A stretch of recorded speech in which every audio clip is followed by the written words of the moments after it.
Hello दोस्तों, एक बार फिर स्वागत है आपका हिस्ट्री खबरी पर। और हम अभी बात कर रहे थे प्राचीन भारत इतिहास के स्रोत जो भी है इतिहास के, कैसे प्राचीन भारत में जो भी स्रोतों के द्वारा हमें जानकारी मिलती है। तो बहुत सारी हमने चर्चा कर ली है इस चीज पे अलग अलग वीडियोस के माध्यम से। सबसे पहले हमने साहित्यिक स्रोतों को देखा। साहित्यिक स्रोत चूंकि बड़े थे तो उन्हें दो भागों में हमें यहाँ आपके लिए लाना पड़ा। इसके बाद हमने जो बात करी वो एक जैन धर्म के लिए वीडियो बनाई, जैन धर्म के जो साहित्यिक स्रोत थे, और दूसरा बौद्ध धर्म के जो साहित्यिक स्रोत थे। तो ऐसी 4 वीडियोस में हमने सारे के सारे जो स्रोत हो सकते हैं साहित्यिक स्रोत उनकी चर्चा कर ली। अभी जो हम इस वीडियो में बात करने वाले हैं वो बात करेंगे ऐतिहासिक साहित्य की। देखो यार, अभी तक जो हमने 4 वीडियोस में चर्चा करी हुई है वो केवल धार्मिक रूप से, किस रूप से, धार्मिक रूप से हमने चर्चा करी हुई है। क्यों?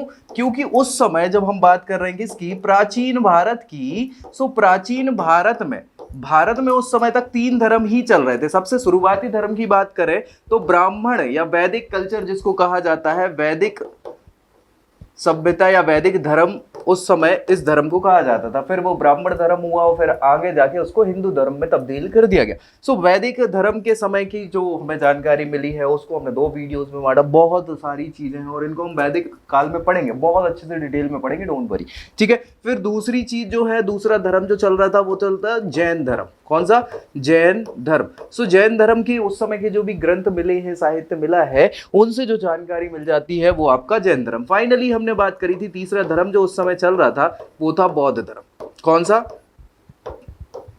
बौद्ध धर्म। तो भैया ये 3 धर्मों पे हमने चर्चा करी थी अभी तक साहित्यिक इतिहास के रूप में। अभी जो हम साहित्य बात कर रहे हैं वो इतिहास के रूप में। ये धार्मिक साहित्य है, अब ऐतिहासिक साहित्य की हम बात कर रहे हैं इस वीडियो में, ठीक है। सो किसी पर्टिकुलर लेखक ने या किसी व्यक्ति विशेष ने उस समय की रूपरेखा माहौल को धर्म का रूप न देते हुए समाज और राजनीतिक या फिर उस समय की जो भी व्यवस्था थी उनकी चर्चा करी हुई है। ऐसे साहित्यों की बात हम यहाँ ऐतिहासिक साहित्यों के अंतर्गत करने वाले हैं, ठीक है भाई। क्लियर हो गई ना सारी चीजें? चलिए, बहुत अच्छी बात है। अब देख लेते हैं क्या क्या है यहाँ पे ऐतिहासिक साहित्य में। ऐतिहासिक साहित्य में प्रमुख रूप से बहुत सारे हैं, लेकिन प्रमुख रूप से ये ग्रंथ, काव्य या नाटकों का नाम सर्वोपरि है, ठीक है। इनमें ग्रंथ हैं, काव्य हैं और नाटक भी हैं। चलिए, सबसे पहले बात करें तो ये बहुत इंपॉर्टेंट चीज है भैया आपकी राजतरंगिणी। राजतरंगिणी जो है कल्हण के द्वारा लिखी हुई, बहुत अच्छी, संस्कृत में ही है हालांकि ये, और ये पूरा का पूरा उस समय के कश्मीर के जो वर्णन है, कश्मीर का बहुत अच्छे से वर्णन मिला उस समय की, वहाँ की सामाजिक राजनीतिक स्थिति बताई गई है राजतरंगिणी में। साथ ही साथ अगर बात करें तो दूसरा, ये भी बहुत इंपॉर्टेंट अपने आप में, सभी लोग अगर इतिहास जो जानते हैं, जो देख रहे हैं, अर्थशास्त्र का नाम बहुत अच्छे से सुना होगा। ये किसने लिखा हुआ है? चाणक्य के द्वारा लिखा हुआ है। कौटिल्य भी नाम सुना होगा आपने, विष्णुगुप्त नाम सुना होगा, है ना। सो चाणक्य ने अर्थशास्त्र, ये यार ये जैसे नाम है ना अर्थशास्त्र, मतलब ये धर्म अर्थ से रिलेटेड, पैसे से, इकोनॉमिक से रिलेटेड चीज नहीं है, ये राजनीतिक ग्रंथ। और कई बार पूछ लिया जाता है पेपर में भी कि भाई ये आखिर अर्थशास्त्र है क्या? तो ये एक राजनीतिक ग्रंथ है। उस समय की पूरी राजनीतिक, प्रशासनिक, सारी की सारी जो भी जानकारी है हमें किस समय की, मौर्यकालीन। भाई जो चाणक्य थे, चाणक्य कौन थे आखिर, इस पे हम चर्चा भी करेंगे आगे चल के।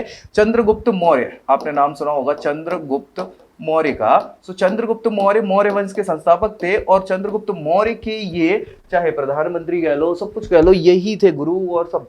कौन? चाणक्य। उन्होंने ही इनको राजा बनाया था, जहां से नंद वंश को समाप्त करवाया था, ठीक है। सो चाणक्य ने उस समय की, किसके? चंद्रगुप्त मौर्य के समय की जो इतिहास है, भारतीय समाज था या कैसी वहां पे व्यवस्था, प्रशासन प्रणाली वगैरह चल रही थी, सारी जानकारी, और एक राजा के क्या कर्तव्य गुण वगैरह होने चाहिए, बहुत अच्छे से यहाँ पूरी राजनीतिक रूप से इस चीज में वर्णित किया हुआ है, ठीक है। नेक्स्ट बात करें हर्षचरितम।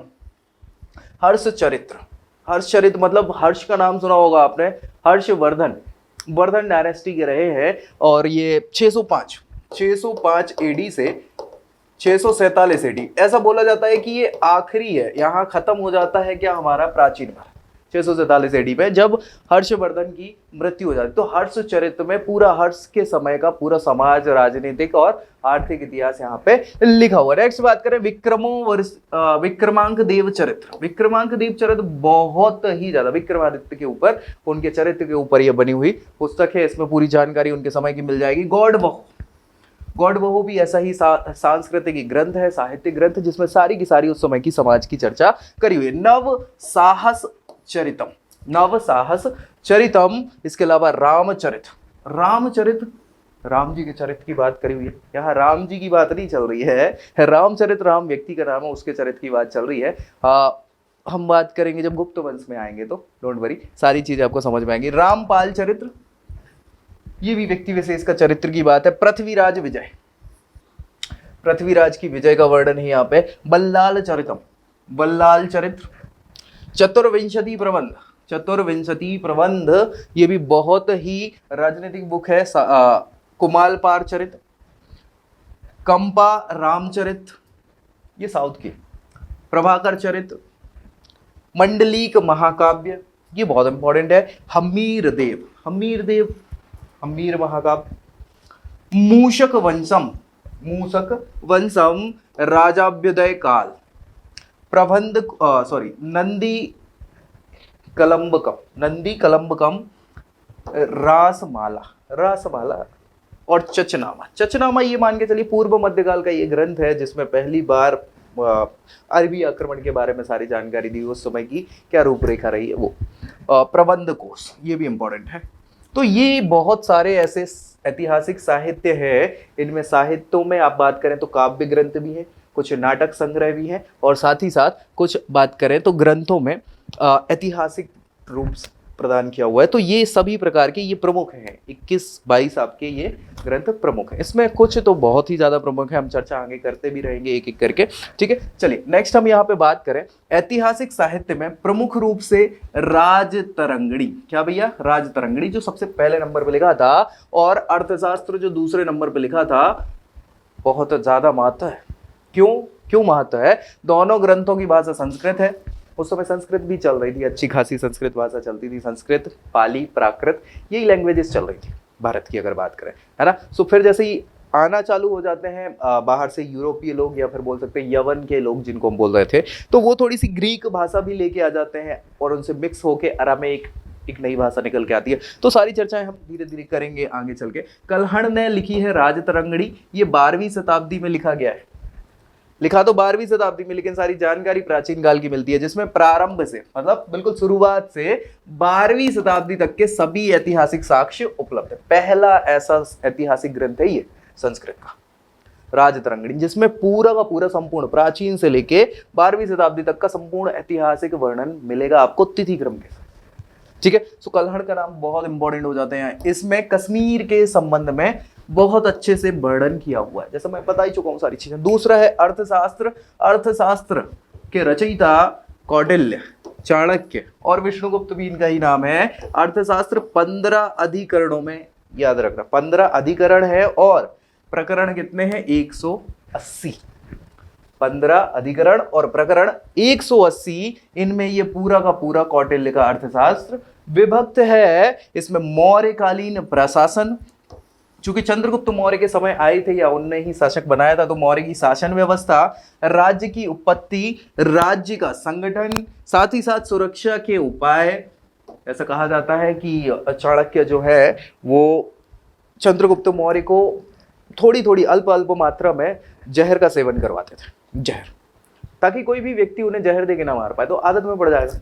और इसी कारण से इनकी चंद्रगुप्त की जो प्रिय पत्नी है वो एक्सपायर हो जाती है, ठीक है। तो जब हम चंद्रगुप्त की बात करेंगे तो हम आपको ये बताएंगे भी। चले, राजा के अधिकार और कर्तव्यों की बात यहाँ पे करी हुई। कहा अर्थशास्त्र बहुत अच्छे से बताया हुआ है सारी चीजें।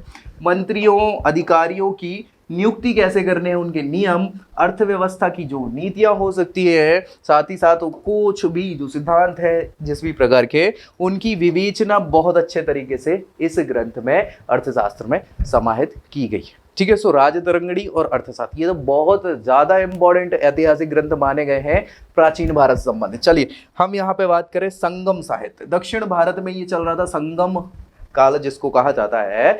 जब हमारे यहाँ मौर्य काल चल रहा था, या इनिशियली जो सारी चीजें हो रही थी उस समय, चूंकि दक्षिण भारत थोड़ा सा पीछे चल रहा था, सो संगम काल उस समय चल रहा था वहां पर। और संगम काल ऐतिहासिक स्रोत के रूप में तमिल साहित्य, चूंकि ये दक्षिण भारत में लिखा गया और तमिल भाषा में लिखा गया साहित्य है, इसलिए इसको तमिल साहित्य भी कहा जाता है। इसकी बहुत ही अग्रणी भूमिका है दक्षिण भारत के साहित्य को, या उस समय के समाज या राजनीतिक इतिहास को जानने के लिए। सो इसमें इसे संगम साहित्य कहा जाता है। संगम साहित्य का कालक्रम ईसा की प्रथम 4 शताब्दियों का माना गया है। ईसा से 4 शताब्दियों तक ये समय, क्योंकि पीछे चल रही थी सारी चीजें। ठीक है, सो ये संगम साहित्य धर्म निरपेक्ष साहित्य है, याद रखिएगा। यहाँ किसी धर्म विशेष पे कोई चर्चा नहीं की हुई है या किसी धर्म से संबंधित नहीं। या तो धर्म है तो सारे धर्मों का बराबर से बखान किया गया, या तो किसी की नहीं करी गई। ठीक है, ये नहीं कि किसी पर्टिकुलर धर्म से संबंधित ये चीज बताइए। सो धर्मनिरपेक्ष साहित्य है, जिसमें उस समय दक्षिण भारत में एक तो पांड्य राज्य चल रहा था, चोल राज्य, ये बहुत इंपॉर्टेंट है, इसको तो हमें पढ़ना भी बहुत अच्छे से, चेर राज्य। इन तीन प्रमुख दक्षिण भारत के तीन प्रमुख राजवंश ही रहे हैं यहाँ पे।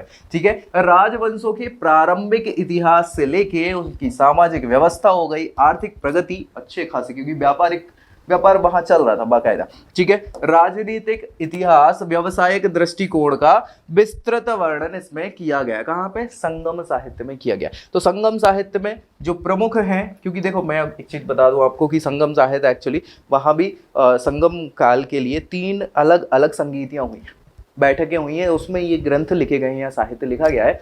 तो ऐसा कहा जाता है पहली 2 जो मीटिंग्स हुई थी या संगीतियां हुई थी, उनके तो ग्रंथ बचे ही नहीं है, मार्केट में अवेलेबल ही नहीं है, क्योंकि खत्म हो चुके हैं। तीसरी वाले का कुछ मुझ साहित्य बचा हुआ थोड़ा बहुत। सो वही है कि इसमें भी प्रमुख क्या है? एतु तो कई, पुनन्नरु